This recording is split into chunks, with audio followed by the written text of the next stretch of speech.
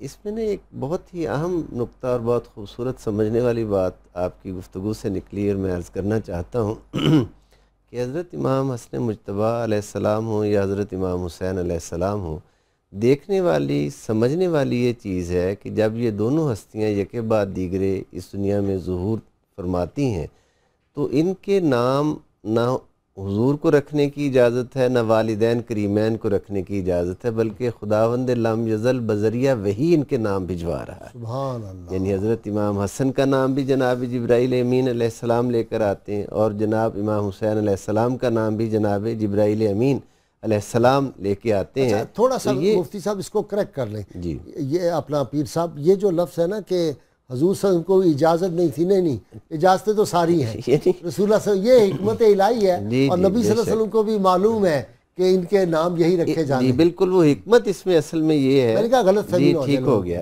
حکمت یہ ہے کہ اللہ تعالیٰ یہ بتانا چاہتے تھے کہ یہ نسبی قربت کی وجہ سے ان سے محبت نہیں کرتے اللہ کے رسول، بلکہ میں خود پسند کرتا ہوں اور میں چاہتا ہوں کہ ان کے ساتھ محبت کی جائے، اس لیے وہ نام رکھے. اللہ رب العزت نے آپ نے بہت میرے محبوب صلی اللہ علیہ وسلم کی نسل مبارک، ان کی اولاد کا اللہ تعالیٰ جو ہے ان سے کتنا پیار کرتا ہے، ان سے کتنا پیار کرتا ہے. یہ واسطہ تو محبوب صلی اللہ علیہ وسلم کا جی بے شک. اور پھر حضور سید دو جہاں صلی اللہ علیہ وآلہ وسلم نے اسی بات کا اعلان عام کر کے کہ یہ جوانان جنت کے سردار ہیں، اس بات کو ہر تمام صحابہ کرام علیہم رضوان اور تمام اہل بیت اطہار میں یہ بات سب کے سامنے تھی. اسی وجہ سے حضرات صحابہ علیہم رضوان بھی ان ہستیوں کا بہت زیادہ ادب کرتے تھے. صحیح بخاری باب المناقب کی ایک مشہور حدیث مبارک ہے کہ جناب حضرت ابوبکر صدیق رضی اللہ تعالیٰ عنہ اپنے زمانہ خلافت میں ایک دن دونوں شہزادگان عالی وقار کو آپ نے اپنے دونوں کندھوں پہ سوار کیا اور یوں بازار میں نکلے. کسی نے دیکھ کر کہا کہ آپ نے علی کے بیٹوں کو اٹھایا ہوا ہے، تو فرمایا میں نے اپنے آقا کو ایسے ہی کرتے ہوئے دیکھا ہے. تو ہم سے وہ کام قدرت کاملہ کروا رہی ہے جو حضور کو پسند ہے، اللہ رب العزت کو پسند ہے، حضور کے پیارے صحابہ اور خلفائے راشدین علیہم رضوان کا عمل ہے. پیر صاحب بہت شکریہ. میں نے ایک بریک لینی ہے، بریک کے بعد ہماری گفتگو جاری رہے گی.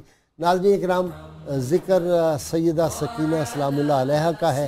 امام حسین علیہ السلام کے جگر کا ٹکڑا تھی، امام حسین علیہ السلام پہ قربان ہو گئی، اور جب وہ دمشق میں پہنچی ہیں اور یزید کے دربار میں ہجر و فراق جو تھا اپنے والد گرامی کا، اس میں انہوں نے اپنی جان قربان کر دی.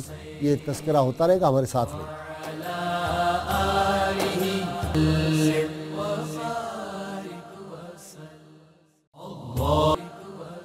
ویلکم بیک ناظرین کرام.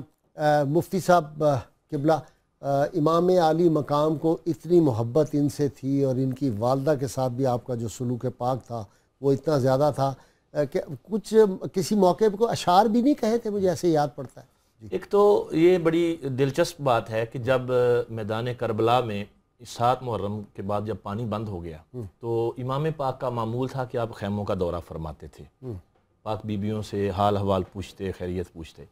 حضرت سیدہ سکینہ سلام اللہ علیہا کے خیمے پر جب آپ تشریف لائے تو آپ نے پوچھا کہ بیٹی کوئی حاجت، کوئی ضرورت؟ میں تیرا باپ ہوں، اگرچہ حالات ایسے نہیں ہیں تو انہوں نے ایک عرض کی، انہوں نے کہا جی میں قرآن پاک جب پڑھتی ہوں تو میں نے ایک رات میں، بعض نے 3 قرآن پاک لکھے ہیں، 3 مرتبہ ختم کیے، بعض نے اس سے زیادہ کی تعداد بھی لکھی، اور وہ عقل میں نہ آنے والی بات نہیں ہے، وہ مولا علی کی پوتی ہیں تو جو ایک رکاب سے دوسری رکاب تک جاتے ہوئے قرآن پاک پڑھ لیا کرتے تھے. تو کہا کہ میری زبان خشک ہو جاتی ہے، اگر تھوڑا سا پانی مجھے یہاں مل جاتا تو میں اور قرآن پاک کی تلاوت زیادہ کرتی. اچھا. تو ان سے محبت کا عالم یہ تھا، آپ نے فرمایا مجھے اس گھر سے محبت ہے جس میں یہ رہتی ہیں، یعنی دونوں کے نام بھی لیے، سکینہ اور ام رباب جس میں رہتی ہیں، اس گھر سے مجھے محبت ہے جس میں یہ رہتی ہیں. اچھا، باقی مکان سے محبت مکین کی وجہ سے ہوتی ہے. ظاہر بات ہے گنبد خضرا ہماری نگاہوں کا مرکز و محور، ہماری جان اس پہ قربان کس لیے؟ مکین گنبد خضرا کی وجہ سے. یعنی یہ بڑی پیاری بات ہے. اب دیکھیں مکان تو اینٹوں کا اور پتھروں کا بنا ہوا ہوتا ہے نا، یسرب مدینہ بن جاتا ہے مکین کی وجہ سے. بے شک وہ تو برکتیں منور مدینہ منورہ. اور بلکہ مشائخ نے یہ لکھا ہے، شیخ عبدالحق محدث دیلوی نے، جو پہلا نام تھا اگر کوئی وہ لے تو اس کو 10 بار بعد میں مدینہ کہنا چاہیے. اللہ، یعنی یہ الفاظ اس میں وہ پہلے جو چیزیں تھیں وہ بیان ہوتی ہیں. جہاں جہاں وہ رکے، حافظ بدر الدین رحمۃ اللہ علیہ، جہاں جہاں وہ رکے، جہاں جہاں ٹھہرے، وہی مقام محبت کی جلوہ گاہ بنے. جلوہ گاہ محبت ہے نا. پھر حضور کے قدمین شریفین کی برکت سے دیکھیے نا، نسبت کی جو آپ نے بھی بات کی کہ مکان مکین کی وجہ سے ہے. اب مسجد نبوی شریف اس کا سارا اعزاز تو حضور کی وجہ سے، حضور کے وہاں قدم لگے تو اس کو برکتیں مل گئیں. شہر پاک کی مٹی شفا بن گئی کیونکہ اس پہ سرکار کے قدم لگے، سرکار کے قدمین پاک لگے تو دنیا کی ساری زمین کو مسجد بنا دیا. اللہ. تو وہ میں عرض کر رہا تھا، ایک تو آپ نے یہ فرمایا کہ جس گھر میں یہ دونوں رہتی ہیں مجھے اس گھر سے بھی پیار ہے. پھر جب آپ امام علی مقام روانہ ہونے لگے میدان کربلا کی طرف تو اس وقت ظاہر بیٹی تھیں اور بڑی محبوب بیٹی تھی، جیسے آپ نے بھی انٹرو میں کہا، مفتی صاحب نے بیان فرمایا، پیار کا انوکھا ہی انداز تھا. تو آپ کے سینہ انور پر سوار ہو کے سوتی تھیں. تو اس وقت جب رخصتی کا وقت تھا تو یہ بڑا دردناک اور بڑا دکھ والا لمحہ تھا، اور تھے بھی امام پاک، اس کے بعد امام زین العابدین تھے، اور تو کوئی مرد پیچھے باقی نہیں تھا. یہ کربلا معلیٰ کا واقعہ بیان کریں. کربلا جس دن یہ واقعہ ہوا اس دن کی، اس دن 10 محرم کی بات کر رہا ہوں. آپ روانہ ہونے لگے، یعنی سارے افراد جو مرد تھے حضرت علی اصغر تک سب شہید ہو چکے تھے، صرف امام پاک رہ گئے تھے. تو اب یہ رخصتی کا جو عالم تھا یہ بڑا دردناک تھا. حضرت سیدہ سکینہ کو پھر اس وقت جب آپ رونے لگی، ظاہر ایک فطری محبت بھی تھی، چھوٹی عمر تھی. تو وہ چھوٹی بچیاں، تو باپ ویسے گھر سے جا رہا ہو، ہم بھی بیٹیوں والے ہیں، تو بیٹیوں کو ایک محبت ہوتی ہے، پیار ہوتا ہے، تو باپ ایک دن نظر نہ آئے تو وہ دکھی ہو جاتی ہیں. تو وہ جب جا رہا ہو تو ہوتا ہے. تو پھر ان کو تو پتا تھا، جب حضرت سیدہ زینب اور دیگر جو اہل بیت اطہار کی پاک بیویاں تھیں رو رہی تھی سب کہ اب جا رہے ہیں تو واپس نہیں آئیں گے. تو اس وقت حضرت سکینہ کو پھر آپ نے، امام پاک نے جو ارشاد فرمایا کہ ابھی رو نہ، سیطول من بعدی یا سکینہ فعلمی منکل بکاؤ منکل بکاؤ. فرمایا کہ اے سکینہ اب رونا بھی بڑا لمبا عرصہ پڑا ہے، لمبا وقت ہے رونے کے لیے پیچھے، یہ بڑا ٹائم آئے گا تجھ پر. یعنی مشکلات جو بعد میں آنے والی تھی ان کی طرف آپ نے اشارہ فرما دیا کہ سفر کوفہ سے شام کا، اور پھر شام میں یزید کے دربار میں.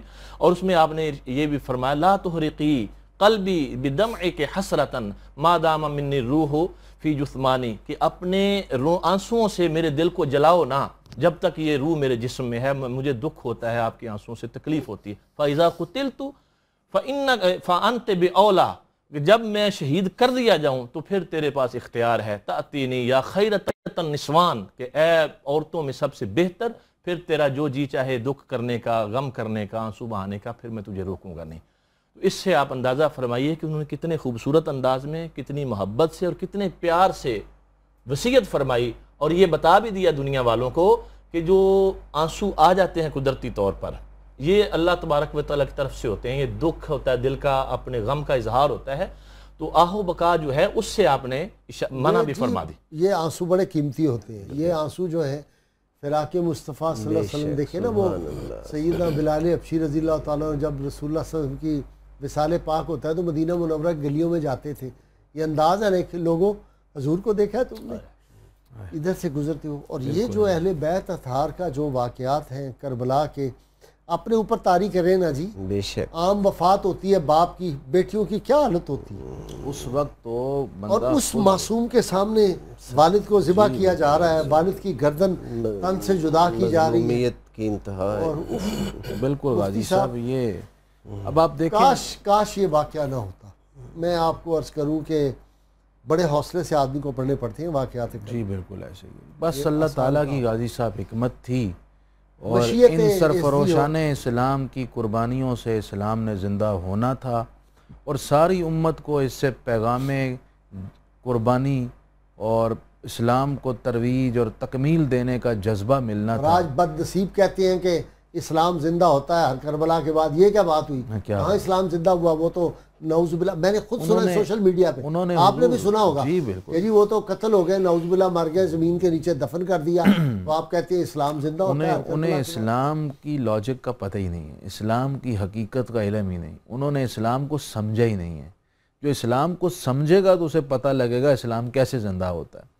جب یہ قافلہ بعد از واقعہ کربلا کوفہ روانہ ہوا، پھر وہاں سے دمشق کی جانب ایک طویل مسافت طے کر کے پہنچا، تو یہ کربلا کا واقعہ اپنی جگہ دل دوست تھا اور بہت گراں بار تھا، لیکن اس کے بعد جو ایک صبر کا لامتناہی سلسلہ تھا اور جس پر لمحے لمحے اور قدم قدم پر زہرہ گداز حالات طاری ہو رہے تھے، اس وقت ان دختران محمد صلی اللہ تعالی علیہ وآلہ وسلم کا صبر، استقامت، استقلال، حوصلہ بھی اپنی جگہ کی مثال ہے۔ مفتی کوفہ صاحب ان پہنچے، کی زبان، سیدہ سکینہ رضی اللہ تعالیٰ عنہ کی زبان جو تھی وہ ایسی ہو گئی تھی جیسے لکڑی ہے، لکڑی اور ہے۔ امام پاک کے سینہ اطہر پہ جب انہوں نے اپنا رکھا ہوا تھا نا چہرہ مبارک، تو پانی لے کے سیدہ زینب پہنچی ہے، آپ نے کہا سکینہ پانی پی لو، تو انہوں نے کہا سیدنا عباس آ گئے ہیں پانی لے کے، اس معصومیت کا دیکھیں نا بچی کا، بالکل۔ تو انہوں نے کہا نہیں، یہ حر کی بیوی جو تھی اس کے پاس پانی تھا، اس نے بھیجا ہے ابھی پانی۔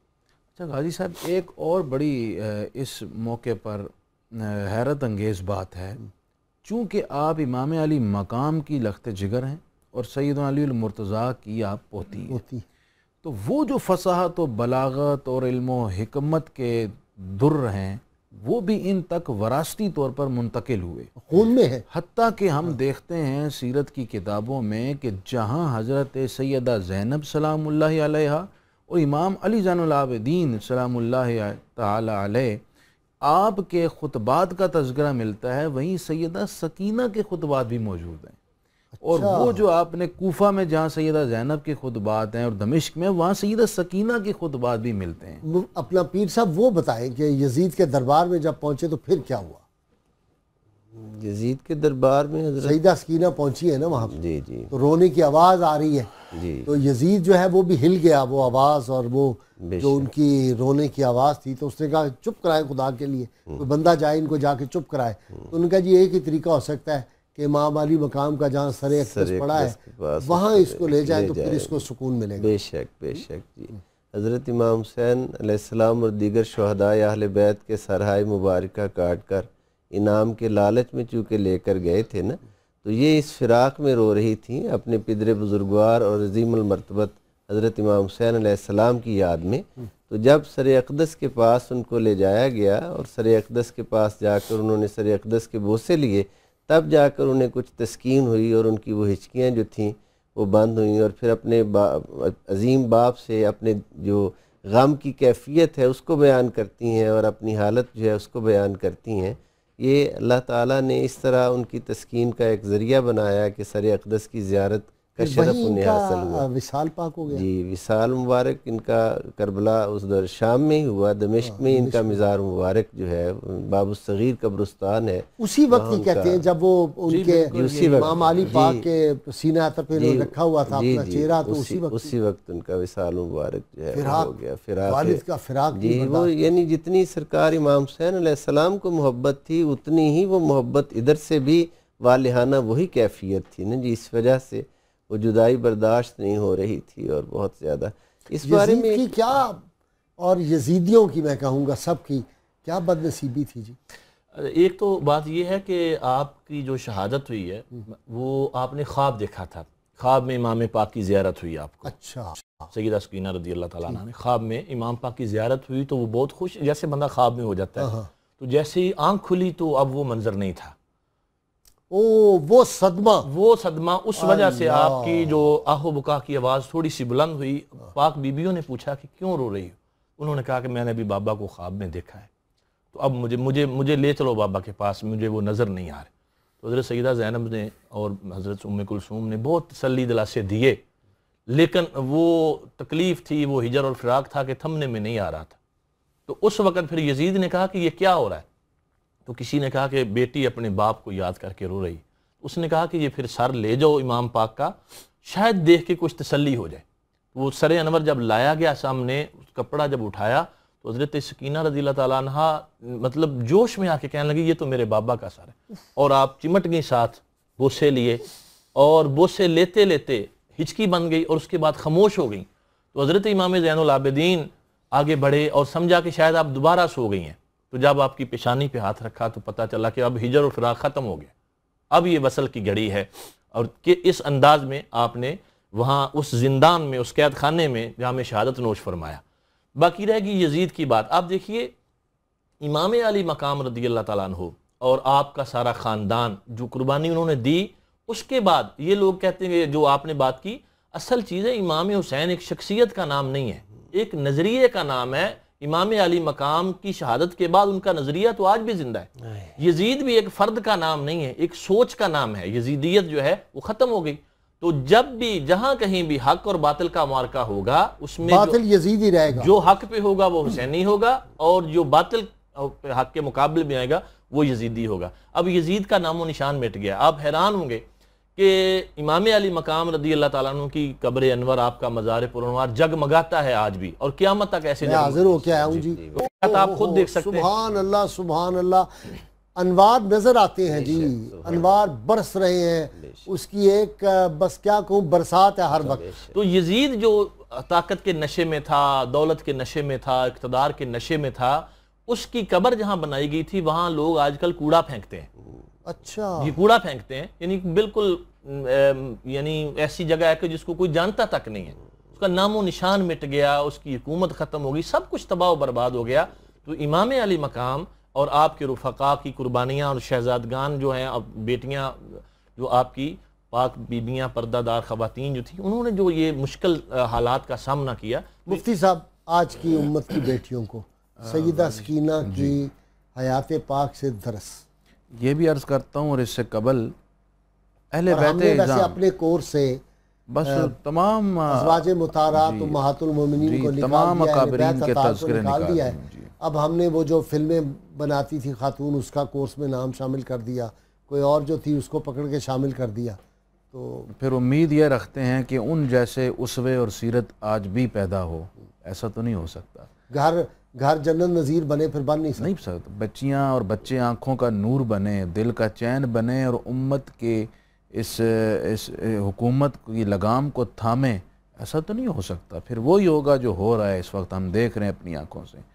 امام علی زین العابدین اور تمام خاندان اہل بیت جو پسماندگان تھے، ان کو پہلے ہی بہت سارے صدمے تھے، اب ایک نئے صدمہ ان کے دل پر ٹوٹ پڑا کہ سیدہ سکینہ سلام اللہ علیہا کا بھی وصال ہو گیا۔ امام علی زین العابدین جب کبھی واقعہ کربلا کو یاد کرتے تو رو پڑتے تھے، اور جب آپ کے سامنے پانی پیش ہوتا تو آپ کی ہچکیاں بند جاتیں، اور رو رو کر فرمایا کرتے تھے جب بھی پانی دیکھتا ہوں مجھے سکینہ اور اصغر کی پیاس یاد آ جاتی۔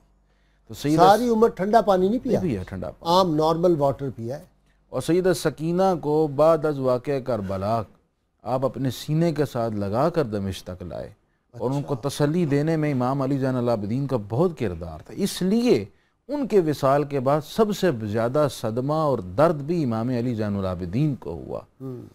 قاضی صاحب آج کی امت کی بیٹیوں کے لیے یہ درس ہے کہ اپنے والد کا، خصوصاً جس طرح سیدہ سکینہ نے امام علی مقام کے اصول پر وفا کی اور اپنی آنکھوں سے وہ سارے مناظر دیکھے۔ ایک تو چونکہ سیدہ سکینہ 6 سال کی عمر میں یا 5 سال کی عمر میں جب آپ کا وصال ہوا، اس وقت بھی ایک ماہر، ذہین اور فطین عالمہ اور فاضلہ تھیں، اور وراثت میں علوم منتقل، وہ ساری حقیقت کو سمجھتی تھی یہ جنگ کیوں ہو رہی ہے، یہ کیوں مشکل پیش آ رہی ہے۔ انہوں نے اس کے باوجود اپنے والد کی حمایت کی۔ ایک سبق یہ ہے کہ بچیاں اپنے والد کے ساتھ حق پر اس کی حمایت کریں اور اس کے ساتھ وفا کریں، اور مشکلات میں اس کے درد کا درماں بنے، نہ کہ اس کے مشکلات میں اضافہ کرنے کا سبب بنے۔ دوسرا سبق یہ ملتا ہے کہ اگر فیملی پر، گھر پر مصیبت آ جائے، مشکل وقت آ جائے، اس وقت صبر سیکھیں سیدہ سکینہ سلام اللہ علیہا کی، اور کردار کو اسی طرح مصفہ رکھیں۔ اور تیسری بات ہمیں پتہ چلتی ہے کہ اس عمر میں بھی سیدہ سکینہ کو امام الانبیاء جناب رسول اکرم صلی اللہ تعالی علیہ وآلہ وسلم سے بہت پیار تھا، اور اب چونکہ فیملی میں ہر وقت گھر میں حضور کا نام گونجتا تھا تو حضور سے پیار تو ان کی رگ و پے میں موجود تھا، تو اس عمر میں بھی وہ بار بار حضور کا تذکرہ کرتی اور اس تذکرہ کرتے کرتے وہ رو پڑا کرتی تھیں۔ تو یہ بھی بچیوں کے لیے سبق ہے کہ اصل محبتوں کا محور اور مرکز آپ زمانے کے ان جھنجھلاٹ سے نکل کر حضور کی ذات کو بنائیں، اسی میں آپ کی سیرت کا، آپ کے کردار کا، آپ کی عزت اور عفت کا تحفظ بھی ہے، اور اسی میں پاکیزہ آنے والی نسل کی تیاری کا ایک بنیادی سبب بھی موجود ہے۔ سبحان اللہ۔ جی پیر صاحب، آج کی بیٹی کے نام پیغام۔